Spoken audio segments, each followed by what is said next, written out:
Hello, everybody. So, like I said, Keith Edwards finally went on the Higher Learning podcast. So, we're going to go ahead and check out the video right now. Here we go.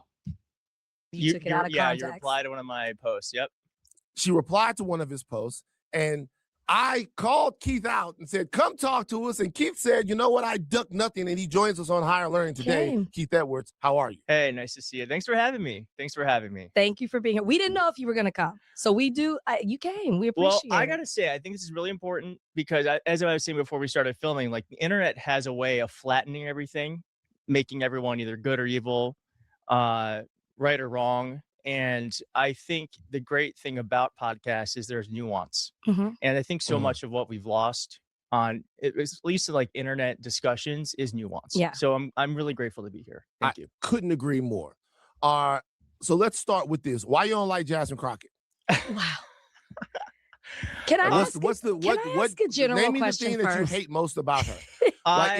What bothers you so much about her? I think Jasmine Crocket is amazing at what she does. I think she is a great politician. I actually think she has been a net benefit for Democrats. And I think she has been a force in what has been really an overwhelming.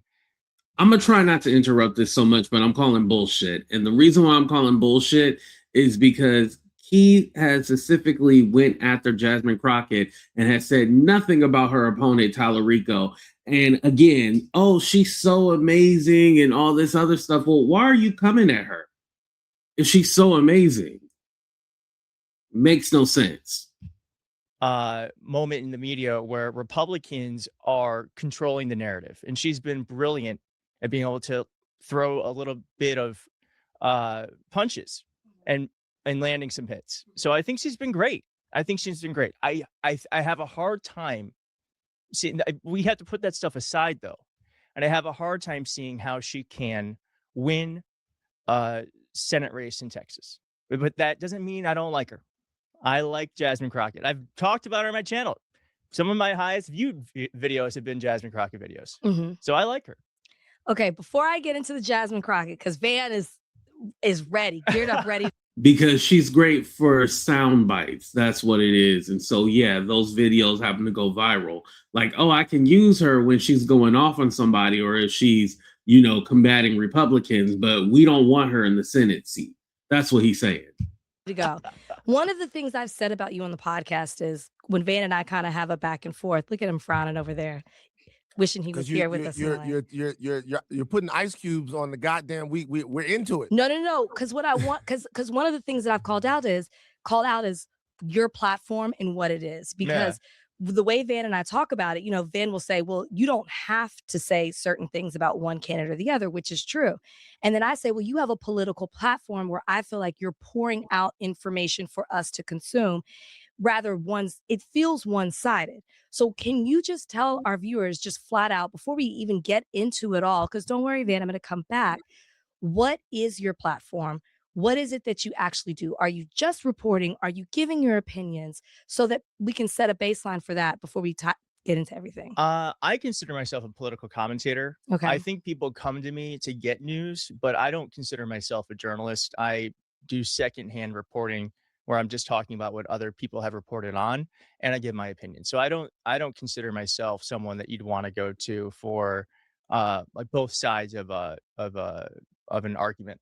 So I really am just giving my opinion. Are you campaigning for James? No. It feels that way. No. Well, I mean, I'm campaigning for Democrats to win control of the Senate. Okay. I really want Democrats to get power again. So that is the basis behind everything I'm doing.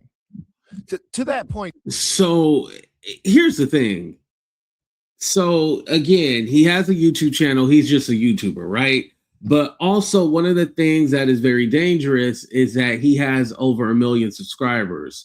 So, and I'm just talking about YouTube. I think he has a lot on other platforms as well too. But someone with that kind of platform, if they're just putting out things about Jasmine Crocket and attacking her, then what if she gets the nomination, right, for the Democratic side? Are you then going to turn and be like, oh, Jasmine Crocket is great?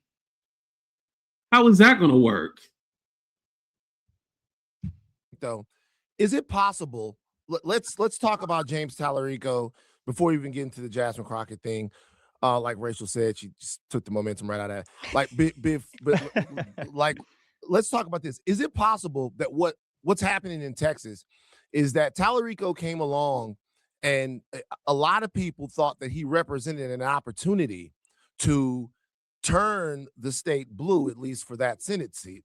And they got behind that. Even you could say that Higher Learning was very excited about him, and they got behind that. And they're a little annoyed with Jasmine jumping into the race because they feel like either the primary process will hurt him, or they feel like they can't be critical of her because of identity. Like James Talarico, if this was another white guy, you could look at him and say, James Talarico's a lot better than this guy. But it seems like Jasmine's pissing you guys off, or pissing some people off, because you had already hitched your wagon past behind James, and now here comes somebody else. And on top of it, it's somebody that whenever you criticize them, people get mad. Well, I think it's everyone's right to run. I'm a big believer in primaries. I think if she feels like she has something to add to the conversation, and if she feels like she can best represent the state, and if she thinks that she can actually win the state, she should absolutely run. I don't have any problems with that. I don't think a lot of people do either. I think primaries make politicians healthier. I think they make campaigns stronger. And I think they make us better to know like where, like actually this has been great because we can like see these fault lines in the Democratic Party that maybe we just didn't know still were there. To your point, that the fact that people are super critical of someone like me just for being critical of someone running for higher office is good to know. This is all good information. So I don't think we should be upset at Jasmine or anyone else who says that they feel like they can best represent the people in their state or their community. But here's the thing. He's only being critical of Jasmine Crocket. He's not being critical of Talarico at all. So it does look a certain way if you're just attacking this Black woman. And mind you, she has a national platform where Talarico is just local. So you would think, if anything, this woman has the name recognition. And the polls have shown that she does have the name recognition and that people are more familiar with her than Talarico. But people like Keith Edwards, their argument is all like, oh, well, because he's not known, he has a better chance of getting people who don't really know who he is and all this. This whole argument is that they want to get white voters, aka the MAGA base. They're trying to get them to come over to the Democratic side. But that has not worked at all, trying to get Republicans or white voters to change their mind. The ones that you got are the ones that you got. Like they're not switching at all. It doesn't matter that James Talarico is a Christian, because what's funny about that is that Jasmine Crocket is a Christian. How come they don't talk about her Christianity? Back real quick. Let me tell you, like, to add a little bit more onto that is that what some people feel like is when she got into the race, there really wasn't, and there are some people who have to do this and some people who don't. We talked about that. There really wasn't any analysis of who she was or what she's done. Jasmine Crocket is a pretty fully formed political entity.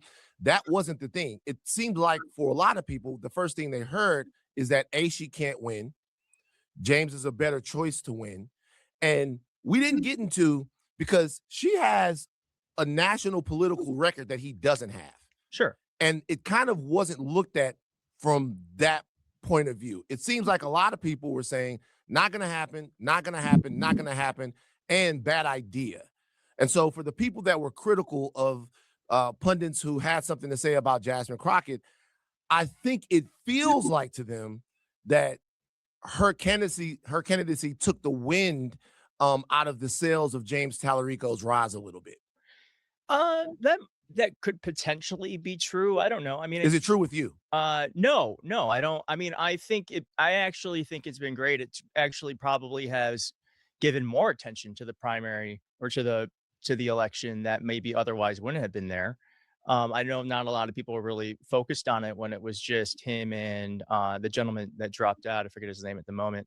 All red. Yes, Colin Allred. Allred. Yes, and so it was kind of like it Got a white was wife. it was this thing happening in the back. It was a low hum, and I think it's kind of brought it to the forefront. And I don't really think anyone should be upset that that people are running for office. I mean, I was never the type of person that, like, when Bernie Sanders ran in 20. But the problem is that they are upset that she's running. It's more like a how dare you?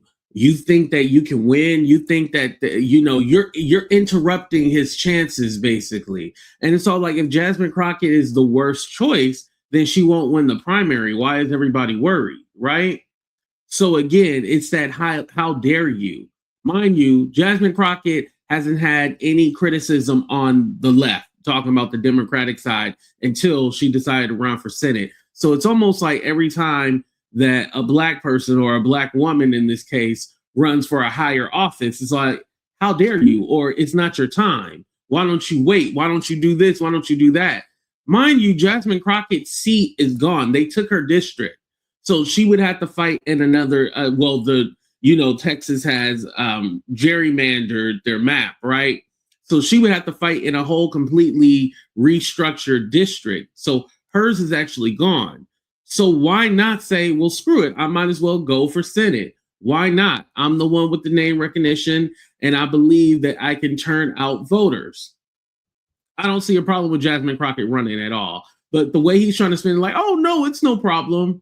You're lying. 2016, that, like, you shouldn't run. It's not, it's not your turn. Blah, blah. I hate that shit. I hate that. Can we swear? Yes. Okay. Yes. Yeah, I whatever you hate want. that shit. I hate it. If you think you have a good idea, if you think you can best represent your people, run. And I think we can, in hindsight now, I think we can see that Bernie Sanders running probably did create, though he didn't win, I think he won in the long run, because he created a complete movement of people who believe what he believes, and has kind of shaped the party in a new direction. So I do think primaries are good.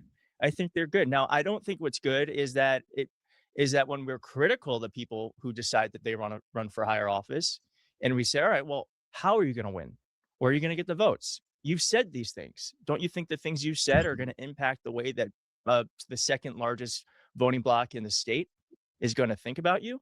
I think that those are important questions to ask, because we need to make sure that we run the right person. And so, to the 2016 example, I think when Hillary Clinton was just seen, it was just like, well, get out of her way. Get out. It's her turn. Get out of her way. I don't actually think that made us stronger. So I think we should have these conversations, and to try to shut someone up just because they're critical of your candidate for some sort of perceived reason that isn't there, doesn't make your candidate stronger and doesn't make the party stronger.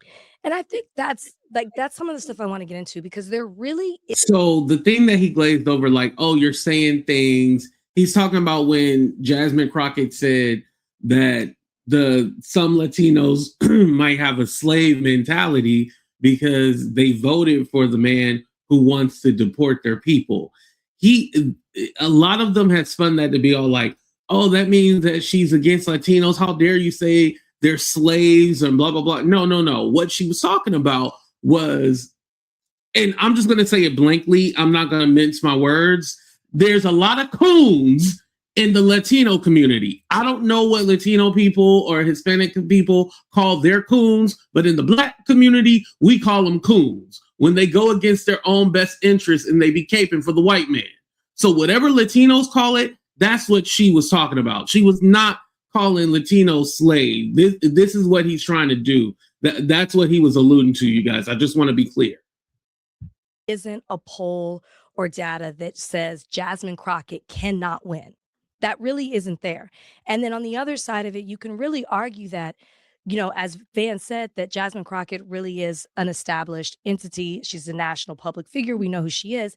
You can make an argument, and there is polling to show that a lot of people don't know James Talarico. I think that can change based on the primary. I think that can change off the debate that's coming up this week.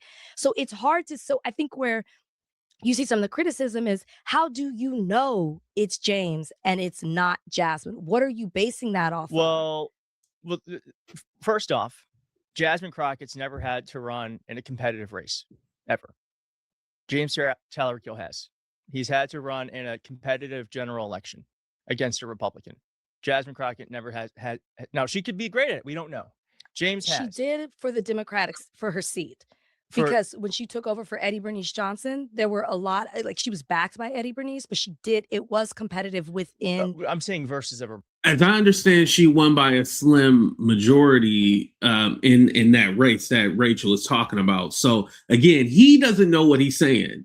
Like, I'm not in Texas, so I cannot tell people in Texas how to vote, right? But this is what Keith is doing, trying to explain to people how politics work in Texas. He doesn't know. He's in New York.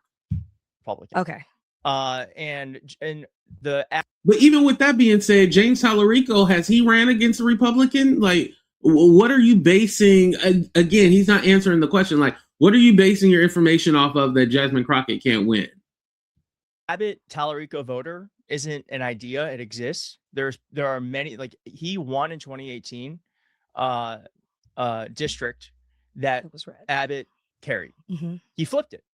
That to me is good information. It's good information. And there's actually a Washington Post did a piece on this today where a pollster in Texas who's not working with either of the candidates said that she actually has reverse mobilization where Jasmine, if she were to be on the ballot, may very well actually bring out more Republican votes because she's so polarizing. It's that she compared it to like Marjorie Taylor Greene. If Marjorie Taylor Greene were to run, there might be a polarization effect on the Democratic side that would bring out more Democrats to vote against her. Why is she polarizing? Well, Jasmine Crocket is extremely anti-Trump in a state that I think there's a lot of people who probably support Trump. I mean, maybe not in the way that they used to, but she is a lightning rod, and you kind of have to be.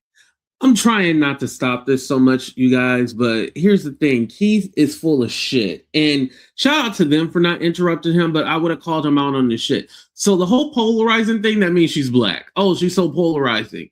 Because if you look at it, Marjorie Taylor Greene and Jasmine Crocket are not polarizing in the same way. Marjorie Taylor Greene is polarizing because she's a nut job. She's a nut job. And let's be honest, Jasmine Crocket, the only reason why she's polarizing is because, in the negative sense of what he means it, is because she's a black woman. He even said, oh, well, there's an internal polling that shows that she would bring out more people against her because they don't want to vote for her or something like that. She would turn out Republicans because they don't want to vote against her, where with the safe option, nobody's going to care. And they're going to vote for James Talarico. That's what he's alluding to. To do what she's done, which is to build name ID and to become a national figure. So it's been good for her. I just don't know if it's been good for her to win a general election in Texas. So You can know I do what's one interesting? follow-up there? Oh, go ahead. No, you got it. One follow-up. No, you got it. I think the other thing too is you did a video where you talked about your reasoning as to why you think Jasmine can win versus, why you think James can win versus Jasmine, like your opinion based off that. And you say something in your video, and this is where I think it gets a little confusing for me and maybe some people who are a little critical. So in your video, you say you want to lay some things out and see that this is all about doing what's right for a right and strategic decision in the primary. And so you're like, I just want to lay out this information. But when you look at your social, it doesn't feel like you're laying it out in a fair way. It seems like, and I'll give you some examples. Like, it seems like you're only showing one side of James and then only showing one side of Jasmine. And this is where I think the critique is coming from. You know, with Jasmine, you put her campaign video out, which we talked about here. And then versus James, which again, we talked about. But then Jasmine very quickly spoke to her constituents in Dallas for 40 minutes. Can I talk about that? Oh, you know, okay. I'll just finish it. I feel like she talked about her for 40 minutes and so showed a different side of Jasmine versus what the video showed. Sure. But that wasn't evident on your. I wish they would get over that stupid ad. Like, they go like, oh, Jasmine is all about herself. She didn't show what she can do for the people. It literally was launching an ad because at the time she didn't want to tell people that she was campaigning. So yeah, it didn't look like a traditional campaign video. It was more of an announcement like, hey, I'm running. And I thought that was clever she had the insults from Trump and everything that he said from she's dumb, she's low IQ, and then she turns to the camera and looks at like, I thought that was like perfect. It was something different. Like that criticism over the ad is so stupid to me. It's something so small and minute, and they're making it a bigger deal. Like, oh, she just thinks about herself. She's selfish. What? Like Donald Trump doesn't think about his fucking self? Your platform. But that's bad campaigning. Why? Because the thing most people are going to see is your launch video. Okay. So if she wanted people to see that side of her, that should have been the launch video. But 45-minute speech that's with a low production value, not a lot of people are going to pay attention to that. And that's just a bad campaign strategy. But having a political platform, wouldn't you say that it's worth showing to voters? Like, I'm presenting this Jasmine is more than just this video. And again, it's your platform. You're right. I'm just saying why people say it's critical. Or you post a picture of Jasmine, you know, on an APAC trip, but there's nothing about James Talarico in that letter that he sent out about how he feels about Israel. It just feels like, hey, I'm going to show that Jasmine gets all this money from big donors that are Republicans, but I'm not going to talk about the controversial donor that James Talarico has behind him. Even if it was to support a different cause, she's still putting a lot of money behind him. And it was $50,000, and it was through a PAC, not directly to him. But yes, right, it wasn't for that purpose, but it's still money that's received. Kate. So it's like, Kate, yeah, it's Miriam Adelson. It's Miriam Adelson. Yeah, Miriam. Yeah, I know, not great. I know this. The same woman that gave over $100 million to the Trump campaign. And he's trying to make it seem, oh, well, it was through a PAC. It doesn't matter if it was through a PAC or not. It's the same woman that gave money to Trump. So that's I guess that's what I'm just saying sure, is but like, I guess it's not presenting it as a way for people to. I'm a commentator, and I believe James has the best shot of winning. That is what I believe. Now, I think it's going to still be hard. I've worked in primaries. I've worked in competitive primaries. I think about this all the time, where the overwhelming narrative in my primary, someone running for governor in Florida, we were the underdogs, and there was someone else running who was the former governor, was that you cannot win. You cannot win this primary. And even if you were to win this primary, there's no way you're going to win this general election.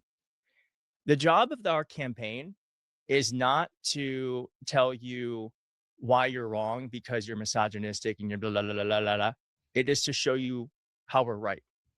And what I'm trying to do on my platforms is show you why I'm right. Okay. And so if Jasmine Crockett thinks she can win in Texas, that's good. Show me how. I haven't seen it. In fact, there's a quote today where she told me, well, if we're all, or not me, but she told the Washington Post, if we're both, I'm paraphrasing, if we're both going to lose, why not just try me? Because, you know, maybe we can try something different. It's like, I don't want to know how you're going to lose. I want to know how you're going to win. When I worked on a campaign for U.S. Senate in Georgia, there were people on that campaign that were like, we are not going to win. I was like, then why the fuck are you working on this campaign? Because I believe we're going to win. I believe we're going to win. Politics is... So for those of you who don't know, he worked for John Ossoff's campaign. You know, he's the senator in Georgia. So that's what he's talking about when he's saying like he helped someone win or whatever. He's trying to give this long dragged out reason. And it's kind of like, okay, we don't care. Get to the point, sir. This is a old time quote. Politics is the art of what's possible. Don't tell me what's impossible. Tell me what's possible. I'm trying to show you why I think this is possible. I actually do think James Talarico is like a generational talent. I love the way he talks about God and Christianity. I think one of the most crazy things he says is that Donald Trump is a child of God, just like you and me. That's wild to hear. But I think it's also like, I think we have to move past the politics of division. And I like what he's offering. And I think there's something there. There's a specialness there that I think could work in Texas. Now, I'm not saying it will. I think it could. I haven't seen on Jasmine's side a serious campaign that is actually looking to grow the base. In fact, in that Washington Post article today, she again doubled down that she just doesn't feel like she needs Trump voters. I would like to know how. I would like to know how. She says that it's because that she can bring out a different type of voter. Well, okay, how? Donald Trump is the most famous man. So again, he's being obtuse on purpose because Jasmine Crockett has explained this. Jasmine Crockett specifically said she's not even thinking about turning out the base for Trump voters, because at the end of the day, there's a certain sector of voters who don't vote. There's more people who are eligible to vote that don't vote. Isn't that crazy?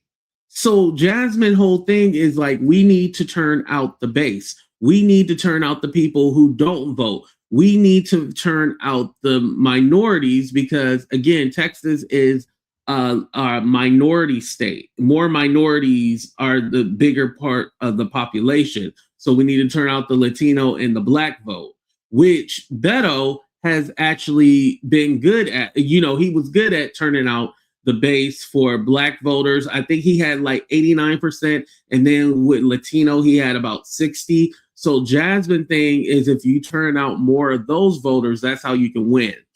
Again, they have this notion, and it's all Democrats. They have this notion that if you appease white people and you try to appease MAGA, they'll come over to the other side. Didn't you guys try that during the election? And it did not work. It was still over 90% of Republicans voted for Donald Trump. Like they didn't come over.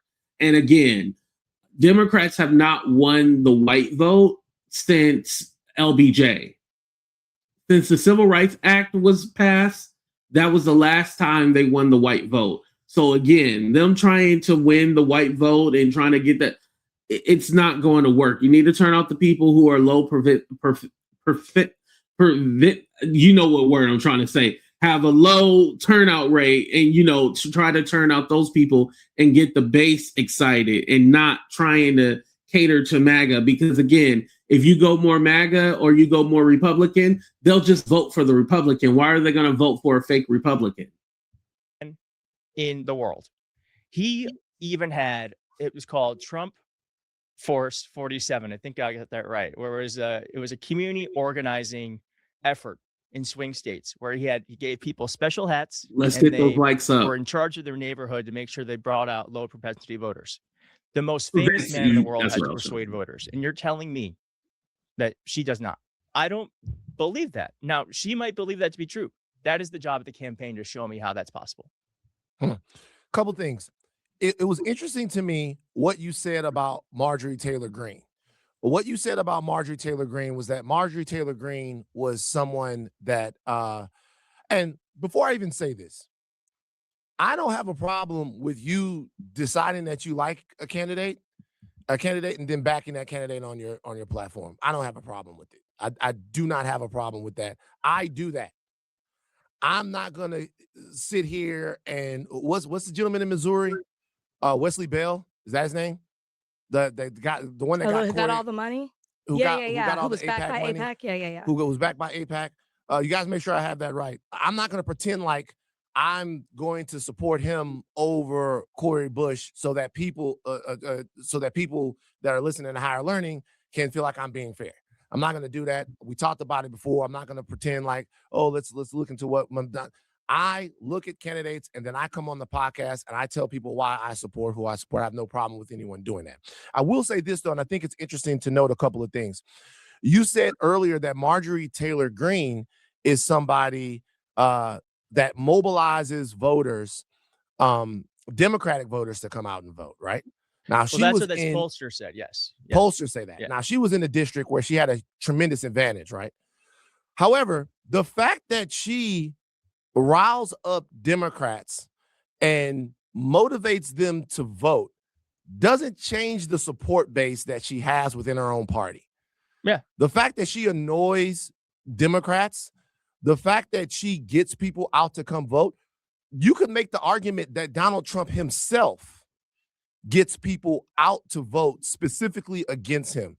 Doesn't change the strength of the base or how people look at these candidates running. As is what they do is that they take these people, and regardless of how they make the other side feel, they take these people and they pour money into them and they try to dominate.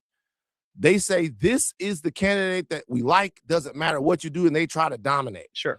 So I think it's interesting in this particular situation. I understand the complexities of it, that would be a thing that would be brought up. I understand the complexities of it. If you have a guy that can appeal both to Abbott voters and to Democrats, I can understand why that prospect would be alluring. Okay. Something else you said politics is about what's possible. Well, that's not as true if you're a black lady, because what we're talking about as it relates to Jasmine Crockett, how this conversation started, was about what's not possible. And even that, like, I don't have a problem with any of that stuff. Like, I don't think she can win. I don't think she can win. I don't think she can do it. I don't think she can win. That's going to bother people. And if we're going to have a conversation, and the conversation is going to be honest within our coalition, sure, and the conversation is going to be honest about how we perceive each other, that, hey, you can't do it. We've tried 2 ladies, 1 black lady. What we're going to do now is find the white guy that we like the most, and let's get back to the center. Listen, hold on. I'm not saying that. And, and I appreciate Van just getting to it, get to the point. They don't think a black woman can win. That's it. They can come up with every kind of excuse they want to come up with. But basically what they're saying is that this black woman can't win and we need to go with a white guy. This is why in 2028, they're already talking about Gavin Newsom. Gavin Newsom is not the person that y'all think he is. But because he's a safe white man, that's why they want to go with him. The criticism for Newsom is that he has no conviction. He literally will change his opinion mid-sentence. He doesn't have any strong opinions about anything or any real opinions. He'll just change based on what people tell him. This is why he gets dog walked by those Republicans he like to have on his podcast. You're saying that. No. I'm not saying that. You're saying that. What I'm saying is, I can understand that being a knee jerk. And if that's the case, just tell us. Make the case plain, make it loudly, and make it clearly. Because because there are a lot of people who might actually go for that. But if they feel the twinges of the other stuff, we're going to end up doing this. And I think that has to be considered when we're having these conversations, whether or not I think what you did and said is fair or not. And I don't think that it's unfair.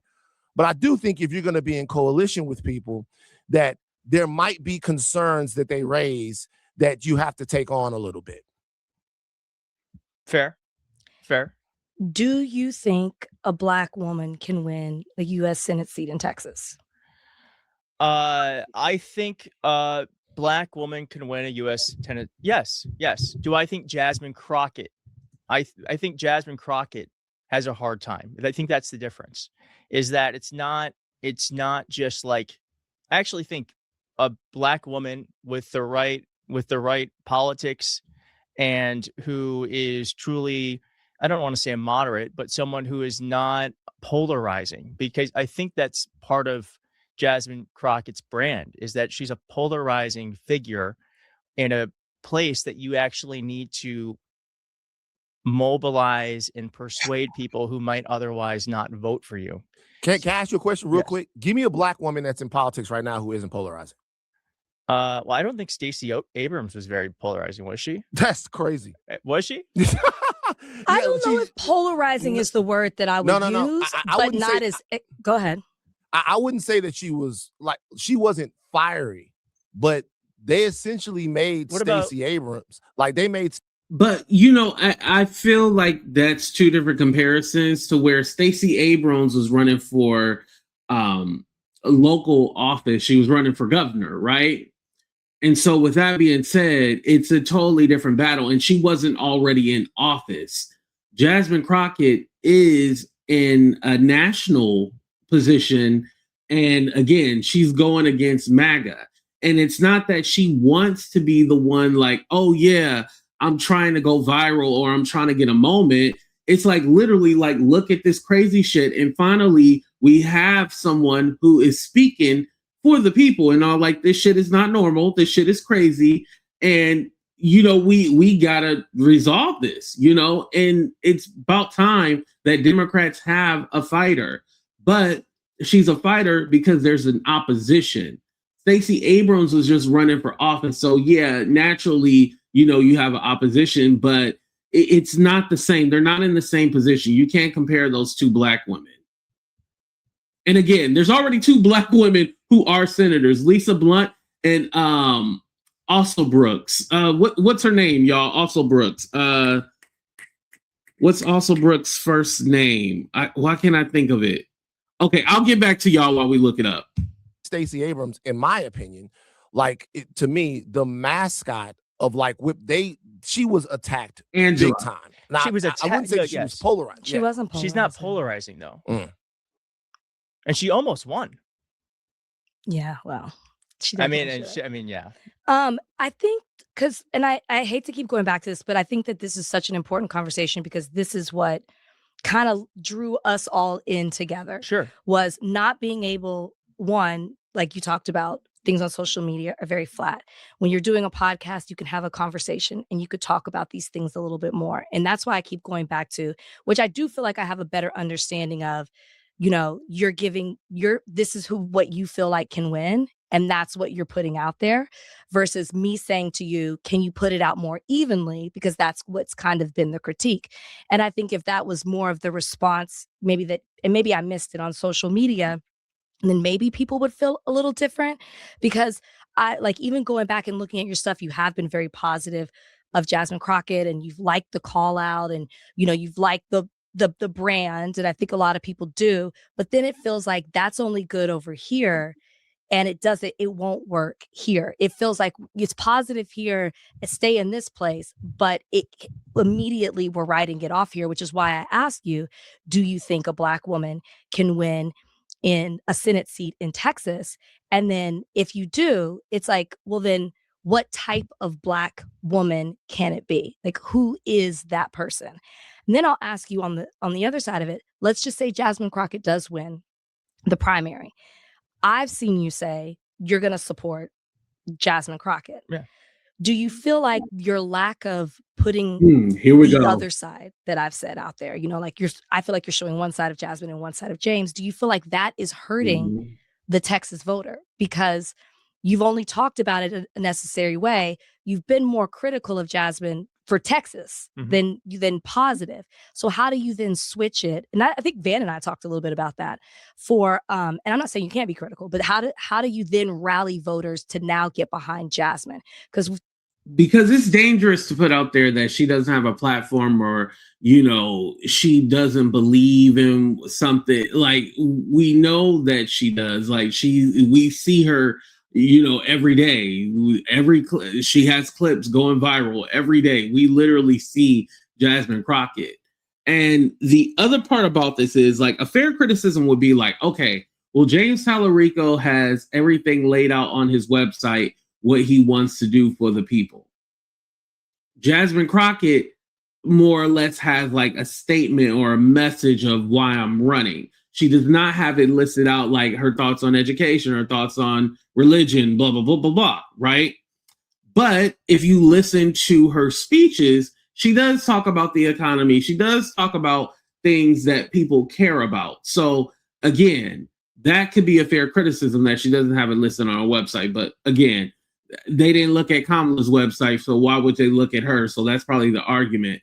But to try to say like she's not out there campaigning and she still holds a national platform where she has to be in Washington, D.C. partial of the time, where compared to Talarico, he's a state senator, so he's in Texas more often.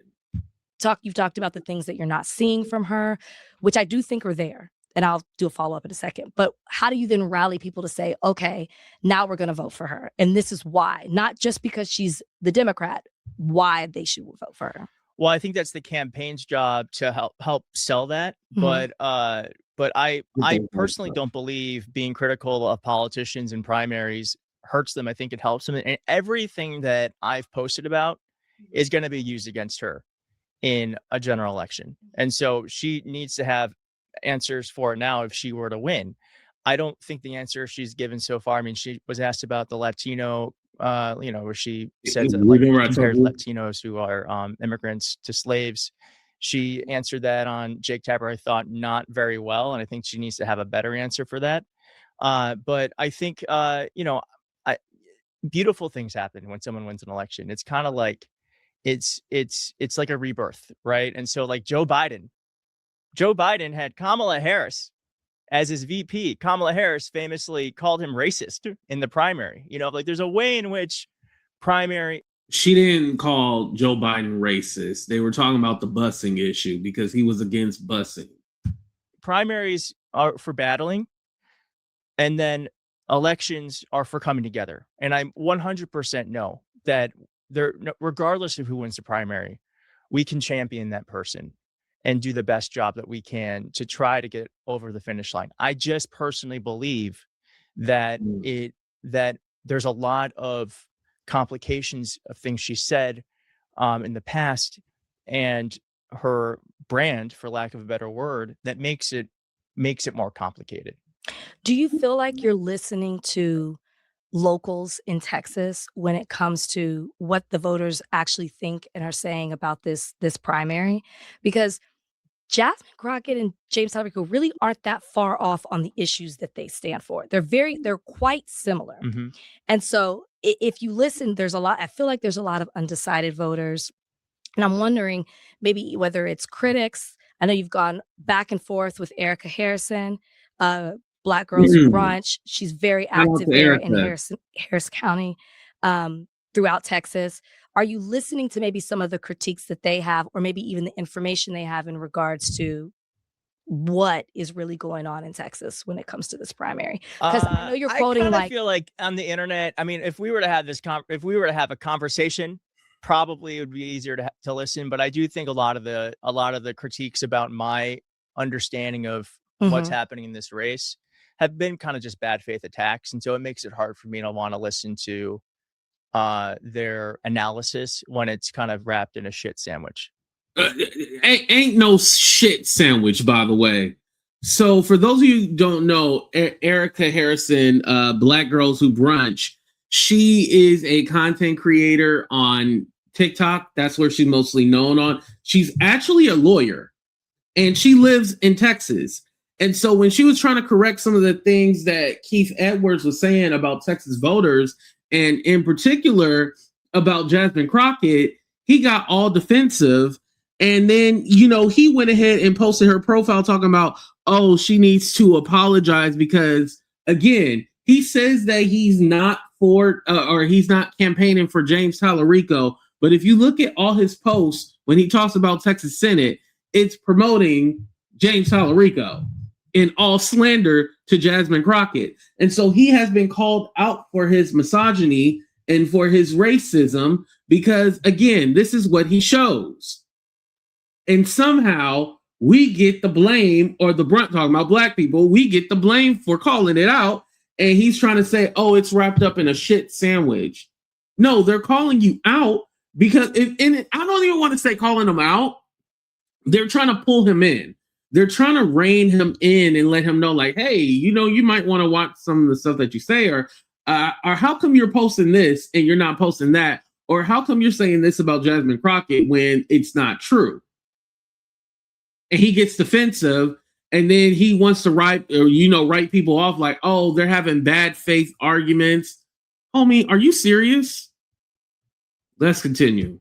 To be honest. Because, like, the example. Because I haven't attacked. Be clear, I haven't attacked anyone. Well, you posted Erica's profile on, and like, so if that's not an attack, what's the purpose? It's not an attack. You took her profile, you posted it, and you were like, this woman has been coming after me with false information and stuff. But when you post that to your following, what purpose is that other than for people to attack that person? No, it's not to attack. It's to actually just make aware of like something, to make aware of like one that I've said, hey, you got this wrong. Do you want to correct the record? She didn't want to do that. I was like, all right, well, that's good to know. Because if I get something wrong, I try to say I got that wrong or I made a mistake. What did she get wrong? Just so our audience knows. Well, I mean, it was that you you said that I took a clip of yours out of context, and then a week later you commented on this and said that I did not take it out of context, and I know I didn't take it out of Well, context. yeah, I Van didn't said feel that. like Yeah. Van said I that. didn't feel like you I'd took it still out of feel like you context. did. Rachel did. Well, regardless, Here's the thing. Van said, oh, he didn't think that he was using his words against a black woman. Rachel said she did feel that way. And Rachel was right about that because basically he was trying to, Keith was trying to defend himself against the racism allegations, right?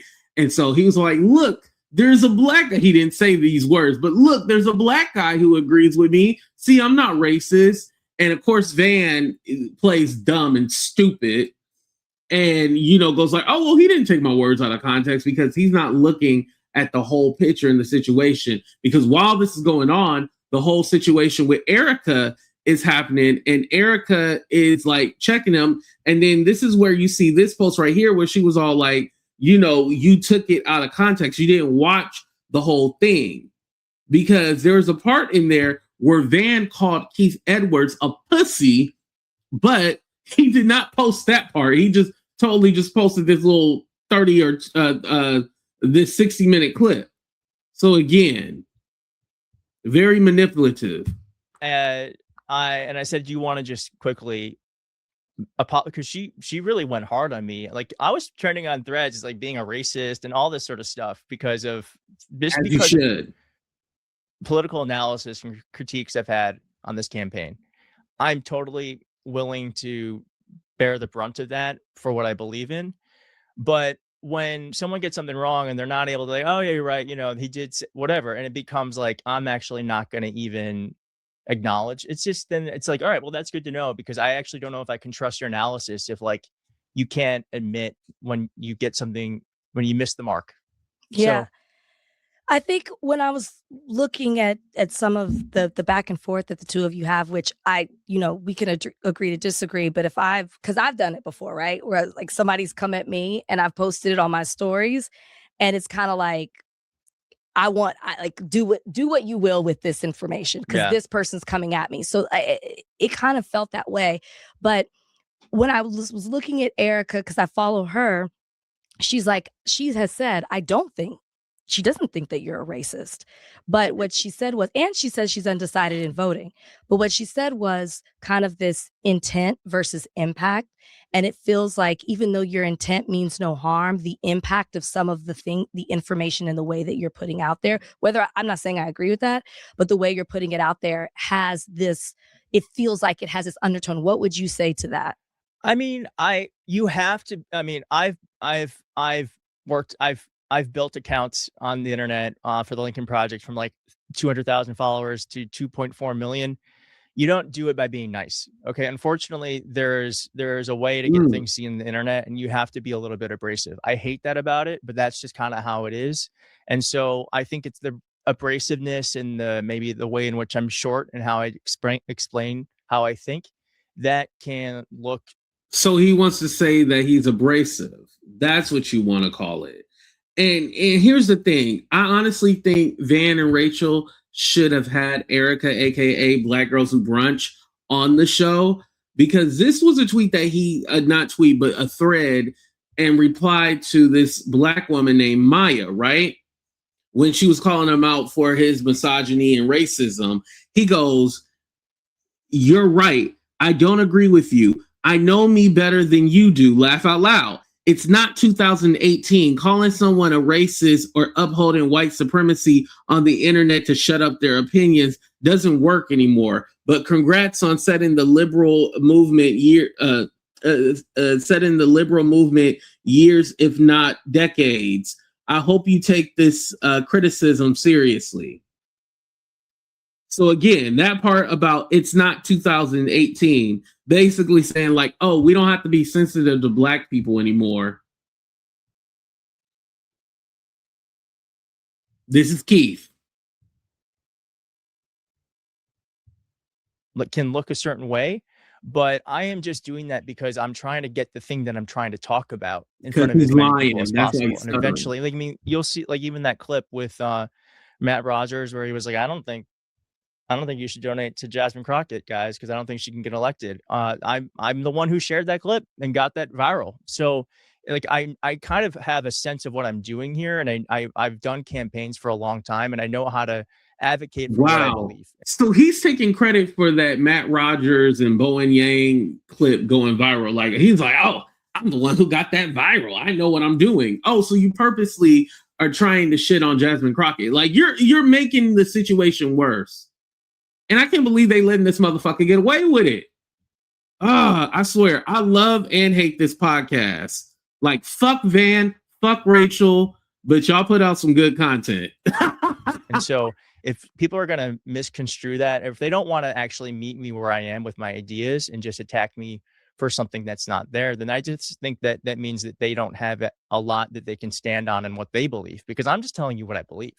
I'm just saying what I think about this campaign, who can win, who can't win, why. Here's some clips and some things that are being said that I think are interesting. And instead of like countering with that, with like, well, here's what I think, here's what I believe, it's actually just a personal attack. And I don't think that I don't think that speaks very highly of the people who are doing it. Well, okay. Fair enough. I'll say a couple of things. Number one, I do not agree with the both of you guys. I don't agree with you guys that Stacey Abrams isn't polarizing. I don't agree. All right, I just want to let you guys know I don't agree. I don't I like just don't think that's the Star word. Trek I don't stuff, think she's polarizing in the way that Donald Trump is polarizing. But I think And you guys are right. Stacey Abrams did get more people registered to vote, and she did help Georgia elect two Democratic senators. I think that Stacey Abrams is polarizing even inside of the party. And I think that if you ask her, she would probably say that. I definitely think that she's polarizing. Number one, couple of things here, because I want to get to the conversation that we're actually having, the thing that we're actually talking about.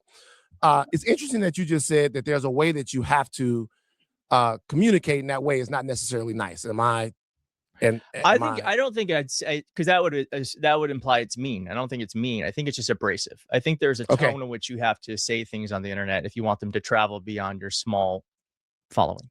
Okay, cool. Let's say that me. Bullshit. No, you don't. Like, yeah, you use a little clickbait in your titles and stuff like that. But when you're talking to people, you don't have to be abrasive on purposely, And you were in a restaurant or somewhere or something like that, and in front of me is a black lady and she's ordering something. She's actually ordering it from you. You're serving her. You're waiting on her, and you say to her, lady, it's busy in here. Just give me your order. Do you know what I'm gonna say? Don't talk to her like that. Like reflex, I'm gonna be like, hey, don't talk to her like that. Even if I fuck up and talk to her wrong, because that happens, right? Sometimes I have to be told that. But immediately in my soul, if I see you being abrasive surrounding like a black lady, I'm gonna be like, don't talk to her like that. Like, just hey, do your job, do what you gotta do. Don't talk to her like that. And that's because we actually don't want to. What you hit on right there is actually what we're talking about. What people see is a lack of care inside of a coalition that purports to care about black women. Well, now, I would like to. Wait a second. All right. No. Wait a second. Yeah. I'm not saying you. I'm not saying that you purport to care about black women. I'm not saying that you have a lack of care. What I'm saying is that this is happening on the left. He doesn't care. This is happening within a coalition, and beneath us voting the same way, there are questions about whether or not there are cracks, not in the intelligentsia of what we're doing from a political standpoint, but in the community. Like, that's what it is. Like, are there cracks in the community of what it is that we're doing? Meaning, if in fact politics is a rough sport, and everybody kind of gets roughed up a little bit, is there an understanding that it means a little bit something different sometimes when that roughing up is coming from a black man, from a white man to a black woman? Is there an understanding of what that means, of how and we're having this conversation with America all the time, whether or not America looks like Keith or not, right? Now, if you say, I don't care about that, I shouldn't have to care about that, that's not a real calculation I should have to make, I'm not so sure that there are not a lot of people who would agree with you. Like, I agree with you about primaries. Primaries is where you're supposed to get your ass kicked. It's where all of this shit. We had Gavin Newsom on. I asked Gavin Newsom about AIPAC. He answered it fucking terribly. I did him a favor. The next time he gets asked that, he should be able to answer it better, particularly if he's in the general, if he's like running for president, right? You should be able to answer that. That's what you're supposed to do. I will say this, though, and I'll ask you this. When you're don't come over here and start that. Jasmine Crocket has not took any AIPAC money. That's a lie. Going back and forth with people, like, and there are black ladies, and there is appearance of a power matrix there. Do you get why we want you to be nice and civil and partly protective of black women? Do you understand where that comes from? If I'm being honest, I feel like how I've acted with Jasmine Crocket is no different than I've acted with any other candidate or any other politician. I agree. So I don't understand why with this specific person, when I trended on Threads first and I was being called a racist, do you know the post that made that happen? It was the clip where she was saying, I don't need to win Trump voters. And literally all I said was, I think you do. I think you need Trump voters to win in Texas. And it was like, how? Here's the thing. Keith had been getting called out for his racism, right? This started last year with the No Kings protests. So do y'all remember? Put a 1 in the chat if you remember this. There is this white lady who was all like, oh, we need, in Cali, we call them jumpers, bouncy houses at the protest. So during the civil rights movement, I don't remember seeing no bouncy houses or no jumpers at no motherfucking protest. But this white lady said, oh, we need jumpers or, stuff for the kids for these protests. Jesse Wu criticized that woman, and instead of Keith understanding like, yeah, that was ignorant, he attacks Jesse Wu. So then we fast forward to him, and Jesse Wu ended up deleting her posts too. I actually have them if you want to see. I'll post it on my community wall. But she ended up deleting her post, but I was able to find her original post, right? Fast forward to when last year when he was criticizing Kamala Harris, talking about, oh, why isn't she out there? She needs to be fighting for the people and da da da da da. No, she needs to be out there selling her book. That's what she need to do. She need to make sure that she gets her pockets fat. And to say that she's not fighting for the people or she's been absent, she has a whole pack where she is trying to help elect Democrats. So again, if she wanted to take a few months off after she lost a horrible election, she can do that. But don't try to play her out. And now we fast forward to this Jasmine Crocket. So it's all like, again, you're attacking black women. And when people are calling you out, and it's not even like, they don't automatically say you're a racist, right? But you have this history of going against black women. And so, yeah, if you have a pattern of this, we can conclude that, yeah, you are a racist. But again, they don't know that history, so they're not able to question him on that. Dare you, blah, blah, blah, blah, blah. And I just don't, I can take it. I just don't think it's healthy. I don't think it's a healthy response to what is the most mild. And it's not even criticism. I just think it's analysis.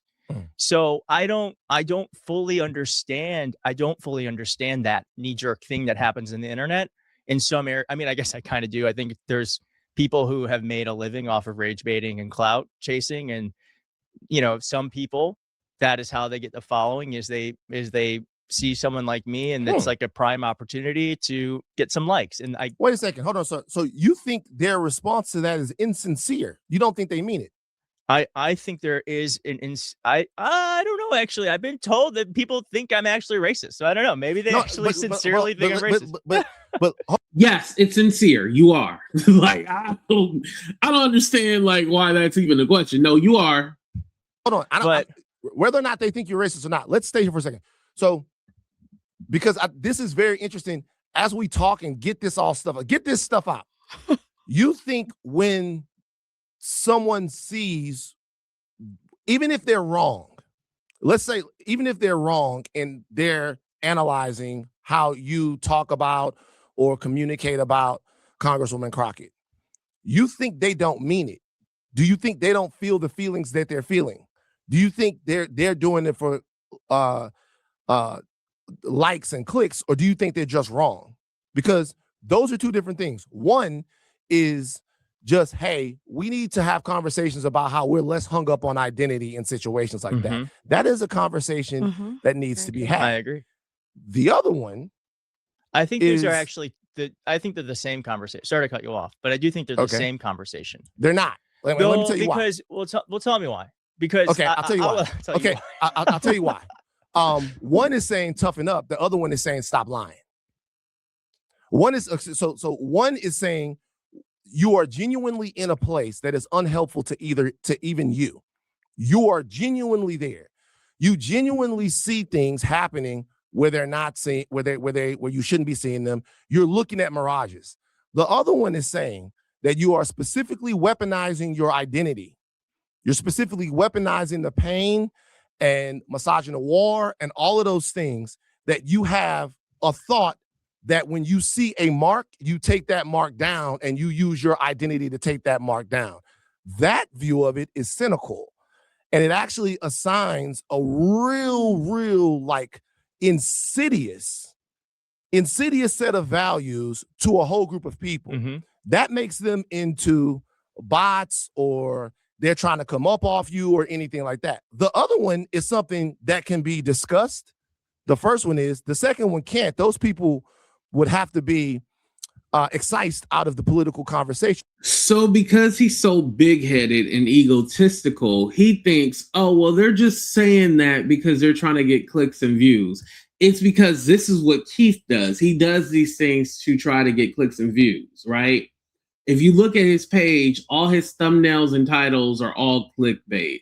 Like, I've seen something like saying that Caroline Levitt had got, like, he showed a picture of her like getting slapped or something like that. And so, like, that never happened. And so Keith uses these tactics to get views or to get likes or clicks, right? So he's assuming that when people are calling him racist, oh, these are just people trying to get a reaction, not looking like, hey, what's going on?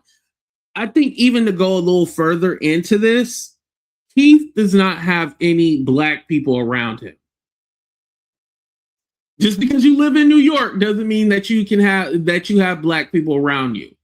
He doesn't have any black people around him, because the first thing that he should do is ask his black friends, like, hey, a lot of people are calling me racist. Can you tell me why they would think that?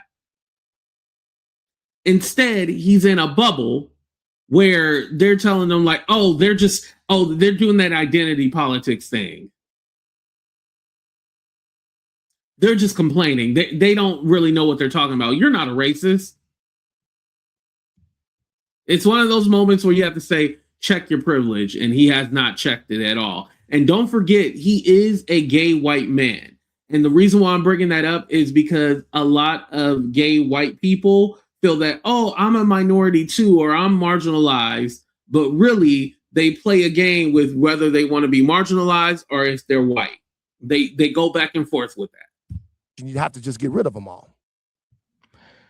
I don't think everyone who's gotten mad at me does it in bad faith. I think there are probably people who don't really consider much, and they just want to pull the trigger on something that looks like they can get some likes. And I think it's probably a little bit of both, to be honest. And I hate that. But and I could be wrong. Maybe I'm wrong. I don't think I am. It feels like there are some accounts on the internet that they do really traffic in this type of content where they see someone like me and it's like automatically racist, automatically thinking like the lowest opinion of like why I'm saying what I say. So I don't know. I hope not, actually. I hope not. But I do think there does need to be a conversation around identity and around the way in which it's being used to Start it right here. Give us your thoughts. well, I feel like it feels if I'm being completely honest, as a white guy, which by the way, I'm just born white. Like it's not like I don't but it does feel like there is I know it's been hard. yeah, but there is like I know it's been really tough. oh god. At first I thought you were being sincere. I was like, I am. Keith, you Listen, he's I'm just born white. Yeah. Oh my God. I've never heard anybody being born white as like a handicap or like a flaw. Like the way that he tried to position that.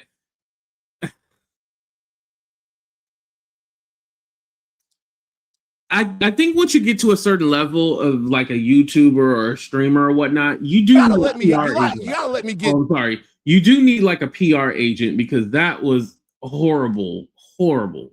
Joe, you gotta let me No, get my I know, jokes I know, off. I know. You just you I just said, hey, I'm a white guy. I can't help it. I was born this way. I know.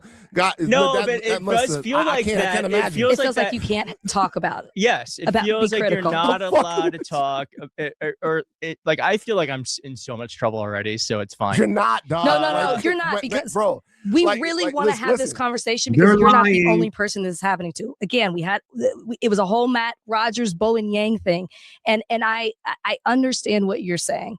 Like Van said, he has to be Van. He has to do the thing. Hold on. Like, by the way, I don't think that Rachel, I apologize. No, Go ahead. but no, just finish your thought. Just go ahead. No, I don't think that any of the coverage you've done about Jasmine, it hasn't bothered me. No, it hasn't. It literally hasn't. It hasn't bothered me. It hasn't bothered me.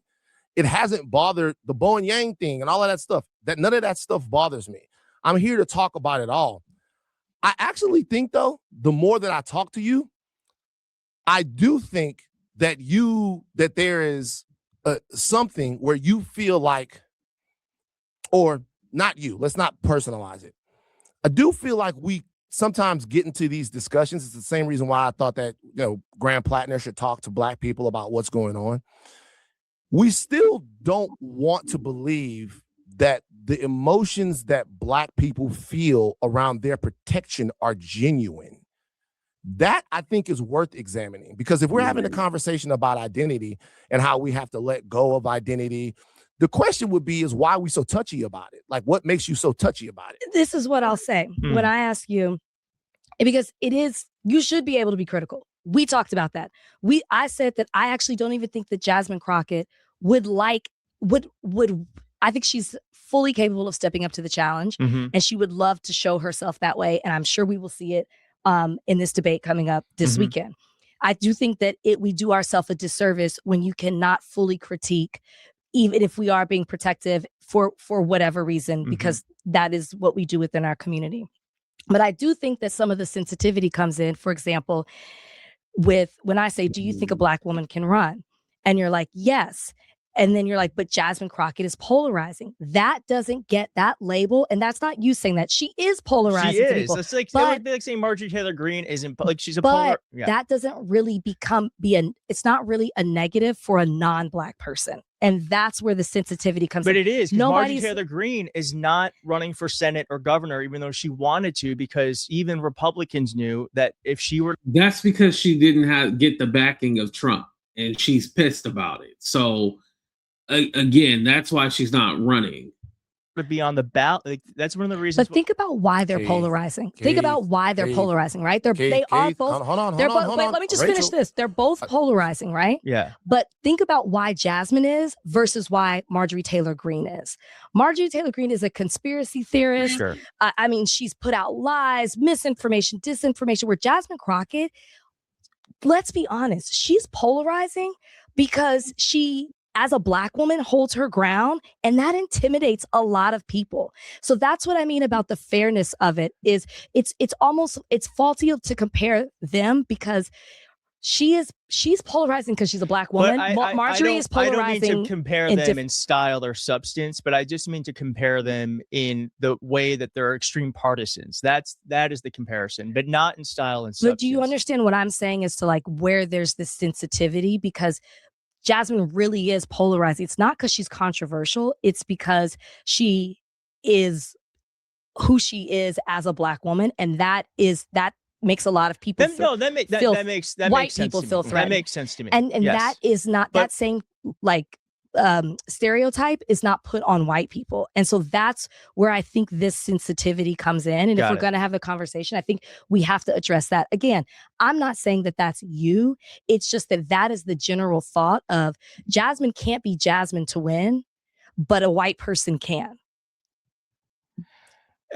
I think, but it's not about like, I think, by the way, Jasmine could, if it weren't Texas, if Jasmine were running in, I don't know, Delaware, I think she'd win. But you realize I'm not saying. Yeah, in a Democratic state, yeah, she would win, of course. That's you who thinks that. Yeah. I'm just telling you why, because we're having the conversation. No, he thinks it. Why there's a sensitivity, like where black women who are being critical are coming from. Yes. And I'm not saying it's fair to label you that, because we have said on this podcast, we don't think that you're racist or a misogynist in any way. But that's I'm trying to have the conversation. Of course, Rachel crumbles for a white man, so that doesn't surprise me. And Van, oh God. I understand. That makes sense to me. I mean, I guess I hadn't fully thought about that. But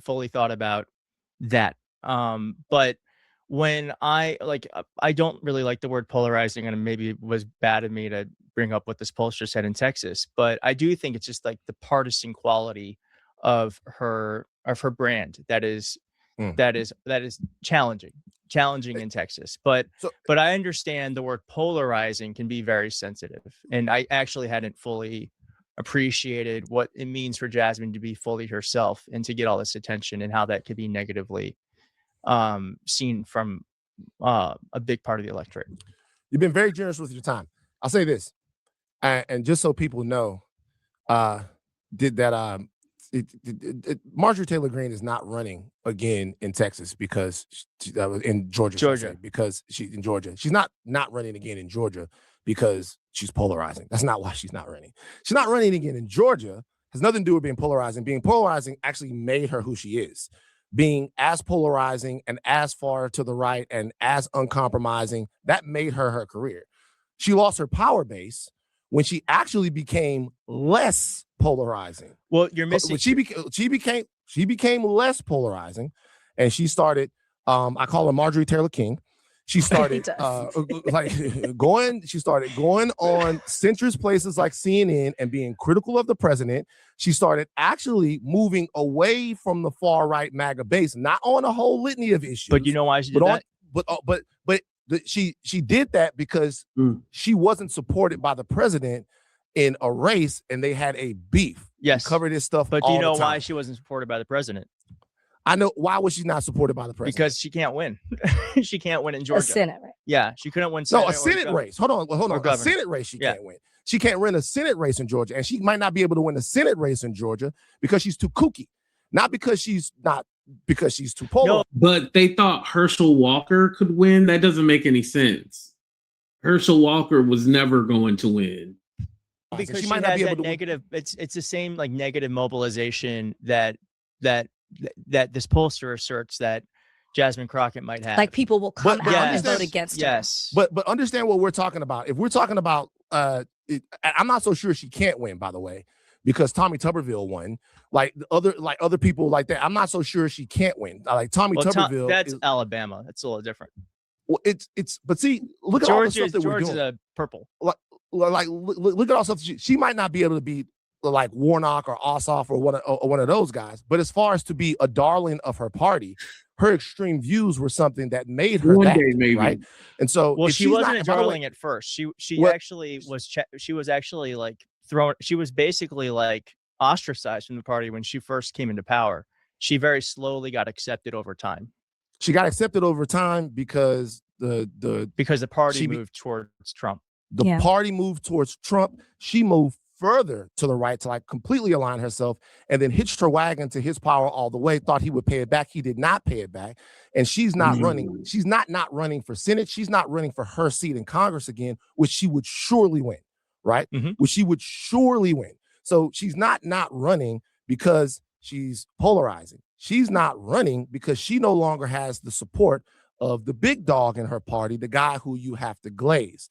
Now, when we talk about polarizing for Jasmine Crockett, she was called a Shaniqua, Yeah, right? She's called awful. ghetto. awful. She's called low IQ. So the polarization around Jasmine Crockett is in identity. Yeah. It's not like Jasmine Crockett is not being called polarizing right now because Jasmine Crockett believes that there are space lasers on the moon. Right. She's not polarizing because she's an anti-vax person. She's not polarizing. She's polarizing because people don't like that version of Black woman speaking too loud. And if that could be, I'm not saying that that's not a political fact. I'm not saying that that's not a reality, but You know what the sad part about this is?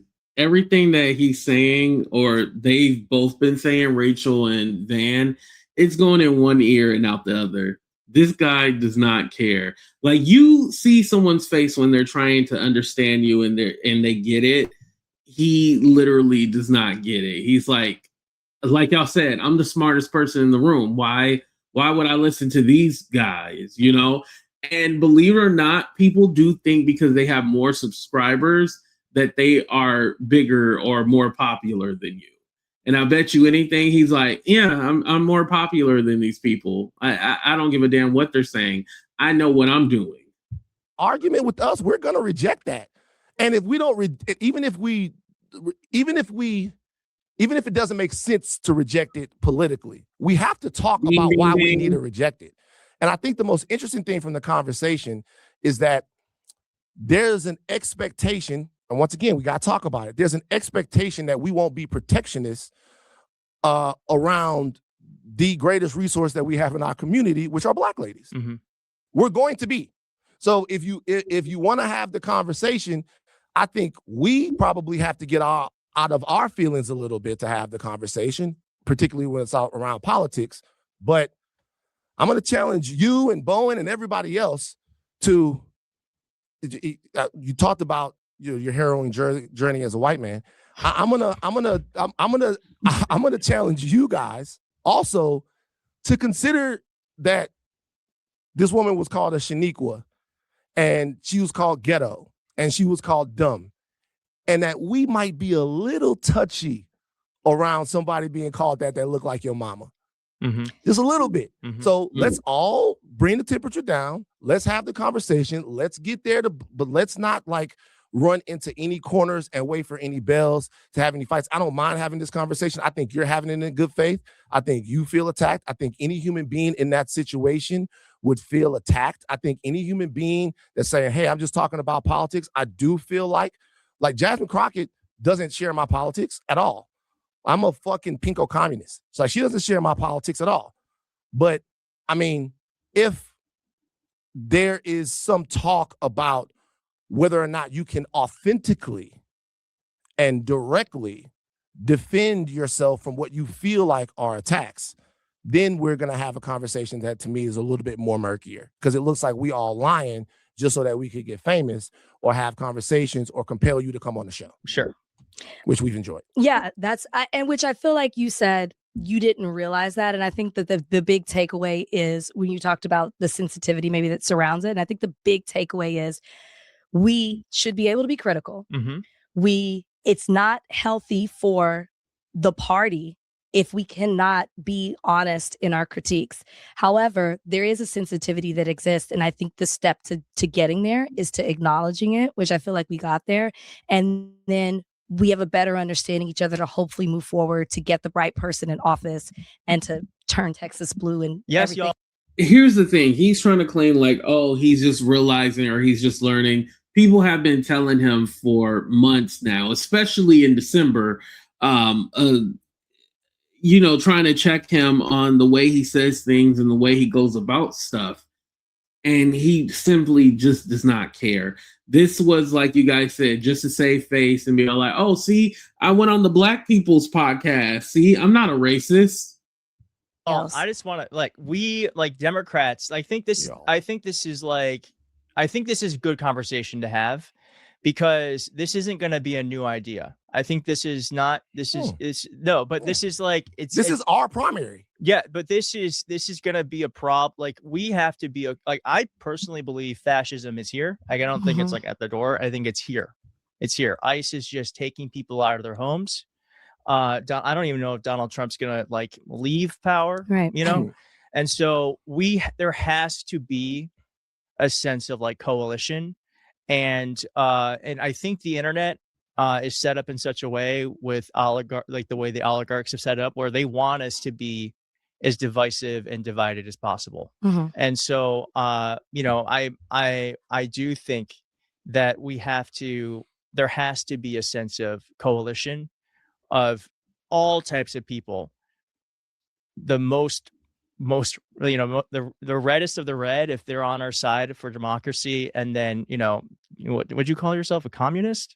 I'm a pinko. It changes every week. Okay, it changes. We need everyone. That's new. He had said that one I before. want to call out something when he said the reddest of the red. So basically, what they mean by that is accept all the racists, accept all the people who don't give a damn about Black people, or who are misogynist, xenophobic, homophobic, accept all those people. This is why there was this embrace of Marjorie Taylor Greene. Marjorie Taylor Greene is still a horrible person. Fuck that lady. Why do you want to embrace somebody like that? That's goddamn commune. hey, Keith, how's this sound? You want me to scare you? Yeah. I'll scare you. Let's fucking make the tax rate 90% on anything over $3 million. Let's fucking do it. I don't give a fuck about any of this. But so what I'm saying is, all of these people, to me, you should try it. Yeah, run on that. Yeah, well, run on it. I can tell you what, in the 50s, when no, the tax I know rate was that was the tax that's rate. when things were compressed and people were doing better. That's but when not we were running. So I'll say this. I think this is a good conversation. Once again, the only thing I want to do is in coalition building. I think the most important thing, seriously, I'm very verbose. I know that you've probably been frustrated about that. In coalition building, the most important thing to me is conversation. Yeah. I really appreciate you having this conversation. Yeah. I really appreciate having a conversation with anyone. I do think we need to toughen up. But I'll say this. Last thing I'll say to you, I'll give you the last word. When you talked about the reddest of the red a second ago, the reddest of the red person, do you know who the bluest of the blue person is? I'm going to assume Black women is what you're going to say. Don't get no bluer. Yeah. Don't get no bluer. 92%. 92%. Don't get no bluer. I saw a poll, and the poll was of all the different sports leagues and how those sports leagues vote based upon voter registration, whether or not we lose. The MLB, that's the Proud Boys, right? Football, not commensurate with the amount of, you know what the bluest sports league is? Can you guess? I don't even know sports, WNBA? so I don't know. It's the WNBA. Okay, now, why would the WNBA be the bluest? I would say NBA, but WNBA. Okay. Running around, shooting basketballs, and occasionally kissing each other. So look, thank you, Keith. Let's wrap him up. Thank you. No, seriously. I really do. Okay, so we'll go ahead and end it right there. But again, I don't think Keith learned anything from this conversation. If anything, he's going to go back and be like, oh, look, I had a conversation with Rachel and Van. So, and now we talked about Jasmine Crocket and the disrespect and all the criticism that he has for Jasmine Crocket. That is not going to change. It didn't change his mind. He's not going to put out opposition on Talarico. He's not going to do any of that. This was just a notch on his belt to make him feel good. You know how when people donate money to someone and they be like, oh, look, I donated. That's almost like what he's going to go back and do. He doesn't give a damn. He doesn't care. He doesn't. I'm sorry to put it that way. He's not going to change. He doesn't give a damn. He's going to continue to still do what he does. And if anything, this gave him cover oh, well, you can't call me racist now because I went on a podcast and I talked about it. This was his get out of jail free card. That's what this was. This was his get out of jail free card to still be a dumbass, you know? But again, whoever wins, wins. And tomorrow is the debate. Do y'all want me to stream the debate, you guys? I don't know if it's going to be on YouTube or not. But if it is, do y'all want me to stream the debate between James Talarico and Jasmine Crocket? Put a 1 in the chat if you want me to stream it. But also, I want to point this out too. One of the most important things is that there's a race in Maine. You already know Greg Plattner with his Nazi tattoo. There's a race for, and I'm talking about Senate. There's a race in Alaska. And currently, I believe her name is Mary. It's Mary, some with a P. I don't know how to say her last name, but Mary. The polling shows that she's in the lead and she's a Democrat. Alaska has it's a Republican state, and it has 2 Republican senators. So that's one that we need to talk about flipping. Like, there's so many other Senate seats that we need to talk about flipping. Minnesota, yeah. There's so many other seats that we need to talk about flipping. It's crazy how all these attacks on Jasmine Crocket, but we're not promoting people who are out there actually fighting and, you know, trying to get the message out there like, hey, we need to flip the whole map because, okay, one thing, say if they do flip Texas, okay, well, there's, 26, I believe there's 26 seats up, 26 other states that we need to make sure that we keep a stronghold on or possibly flip. But hey, what do I know? You guys, go ahead and hit that like button, subscribe to the channel. This has been a great show. Thank you guys so much for, all your opinions. I love each and every one of y'all for y'all opinions. I know there was a troll in here by the name of Snake. You can snake these nuts, bitch. We out. Deuces, y'all.